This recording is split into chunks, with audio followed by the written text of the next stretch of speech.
In this tutorial, we are going to talk about projectile motion. So what is projectile motion?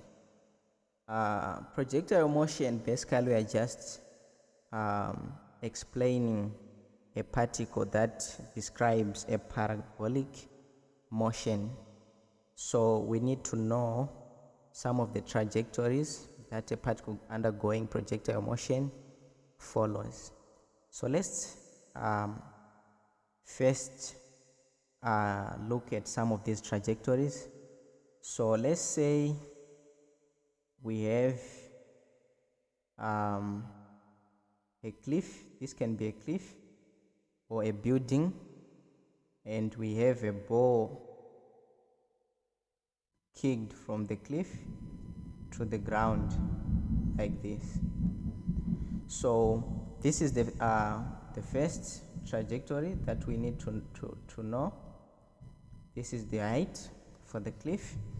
So some of the questions that we may get on this type of trajectory is calculate the time taken by the ball or by the particle to move from the top of the cliff going down the earth's surface.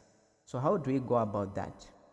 So first we need to derive the equation for the time taken by the ball that is thrown from a cliff going down to the ground. We use our equation of motion, which states that S is equals to ut plus half 8t squared.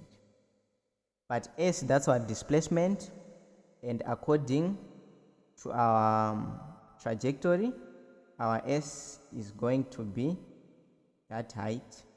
Then our A is g, the acceleration due to gravity.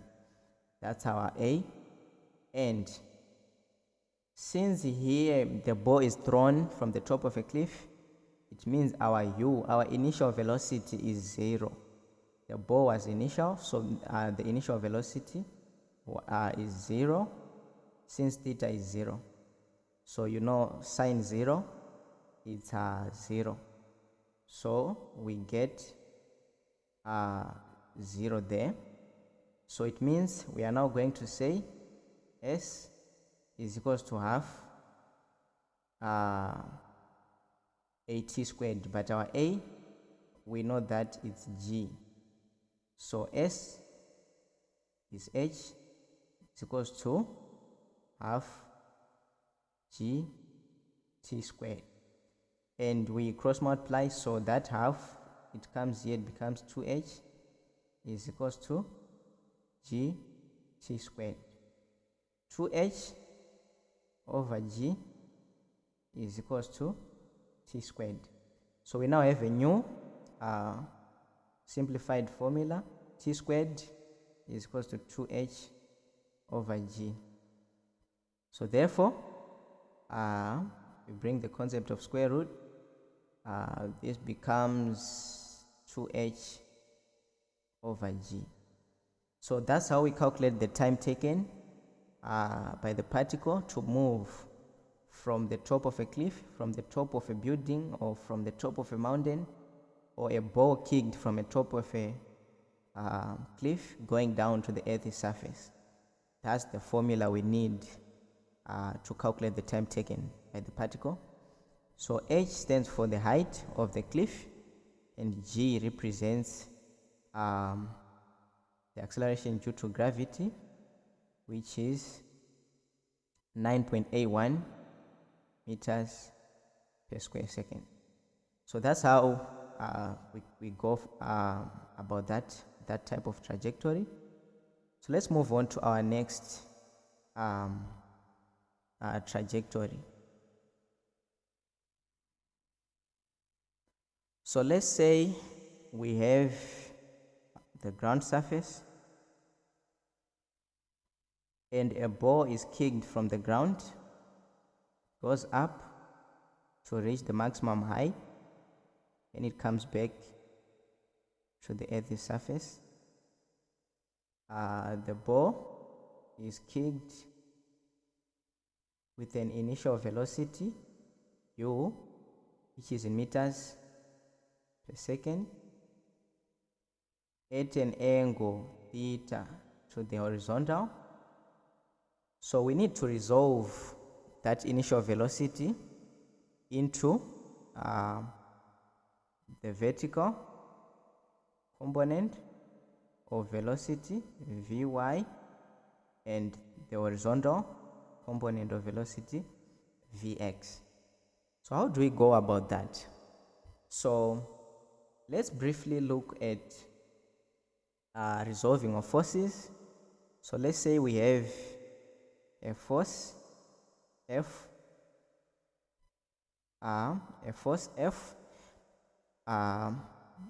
at an angle theta to the horizontal. So what is Fx and Fy? So this is simple. Fx equal F cos theta. Then Fy is equal to F sine theta. So that's just a basic explanation on how we can resolve vectors. You know, a vector is a physical quantity with both magnitude and direction. So a velocity is also a vector, so we can resolve velocity. So this means that Vx is equal to u cos theta and Vy is equal to u sine theta. So basically that's how we can resolve the initial velocity into the vertical component of velocity and the horizontal Vx. So still on that trajectory, let's look at how the ball moves from the ground surface back to the ground surface. So at this point here, the ball has a vertical component Vx, no, a horizontal component Vx, and the vertical component Vy, because it's going up. Vx remains constant throughout the trajectory. Vy changes. So at the maximum height, we have Vx like that, and our Vy is 0.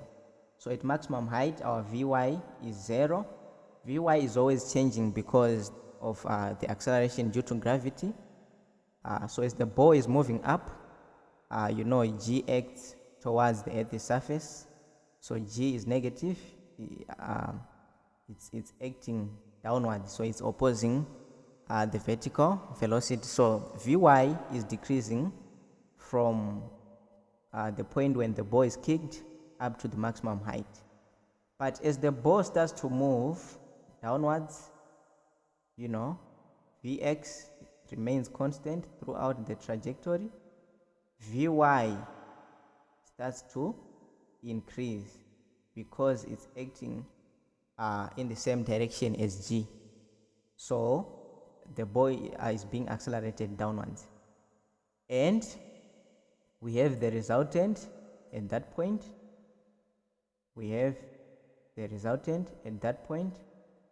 Then we also have the resultant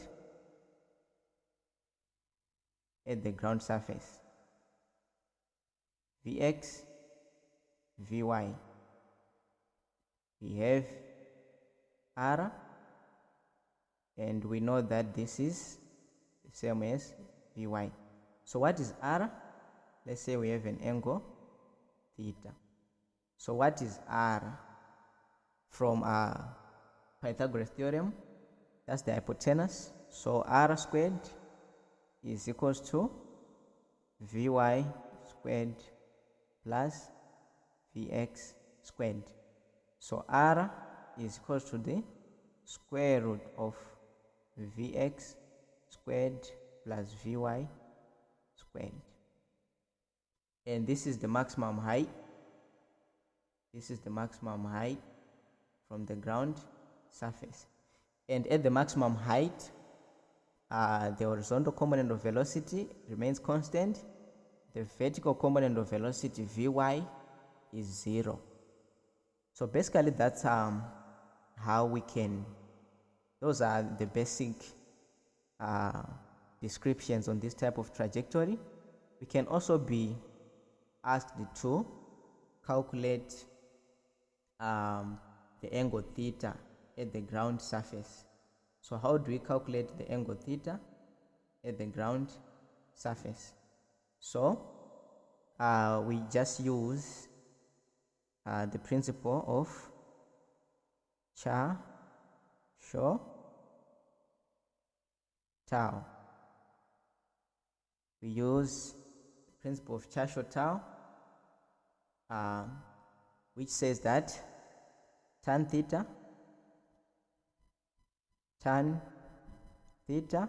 is equals to the opposite. What is the opposite of theta from that diagram? It's vy over the adjacent, that's vx.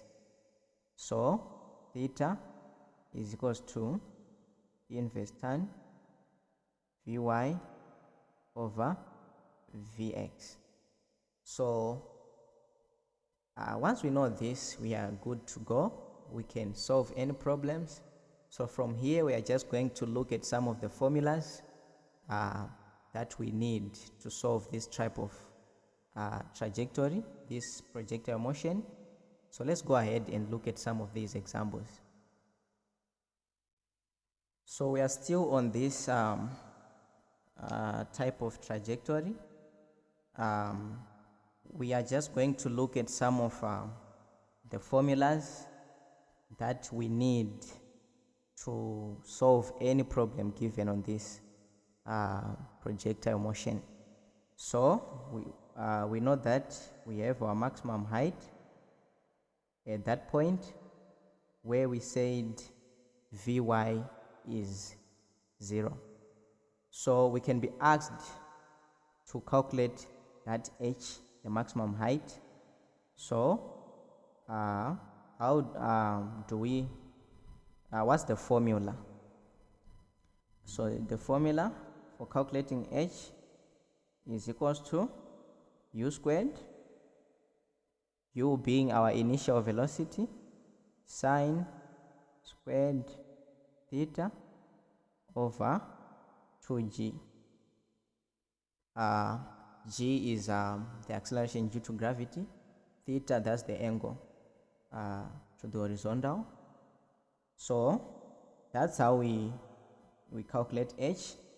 And we once resolved forces in our previous video where we said that the horizontal component of velocity is given by u cos theta and vy is u sine theta. So basically that's how we calculate h. But we can also be asked to calculate the velocity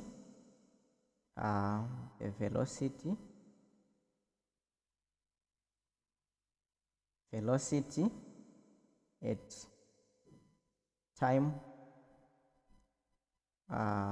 t. So how do we go about that?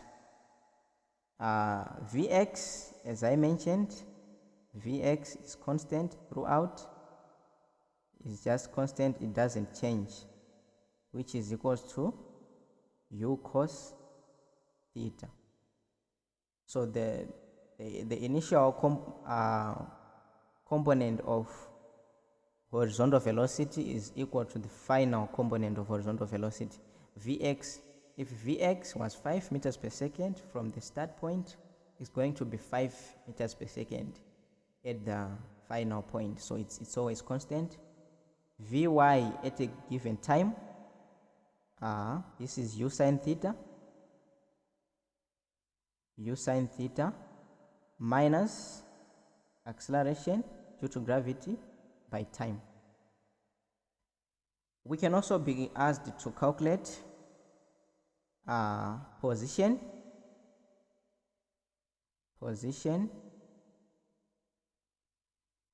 of the ball, position of the projectile at time t.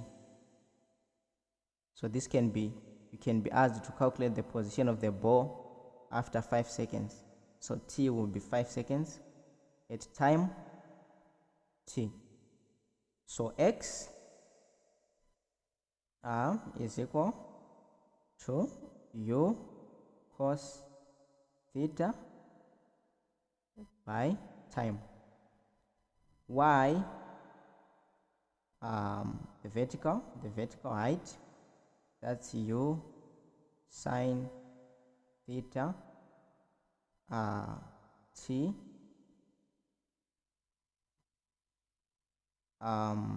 minus half g t squared. So this is coming from the equation of motion, which states that s is equals to ut plus half at squared. But we know that our a is g and it acts towards the earth's surface, so it becomes negative g, and our u is uy here, that's u sine theta.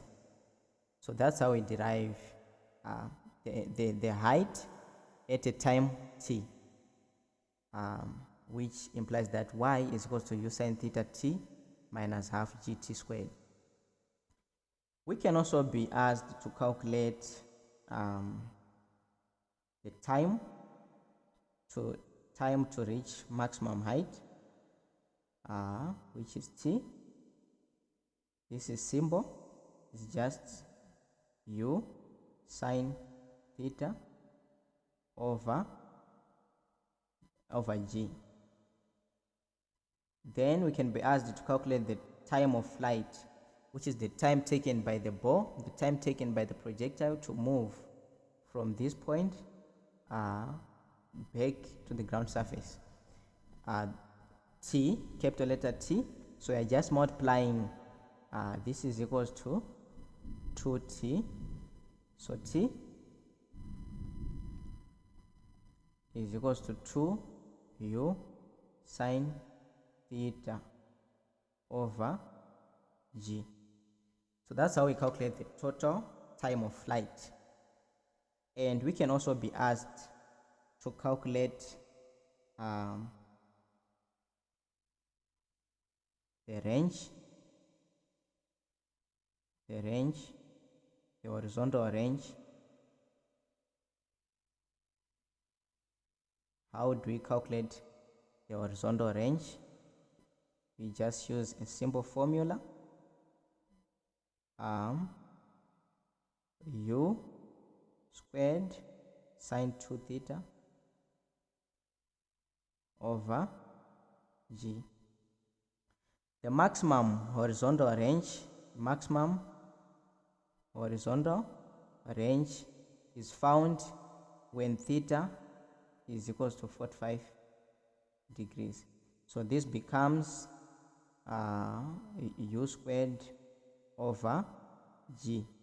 Since sine 2 theta, theta is 45, so sine 2 theta is equals to 1, because we are saying sine 2 by 45, that's 90 degrees, is equals to 1. So basically that's how we solve that trajectory. That's how we go at it. So these are the important formulas you need to know. If it's cramming, you can cram. Once you have these formulas, you can solve any problem on this type of trajectory motion. Thank you.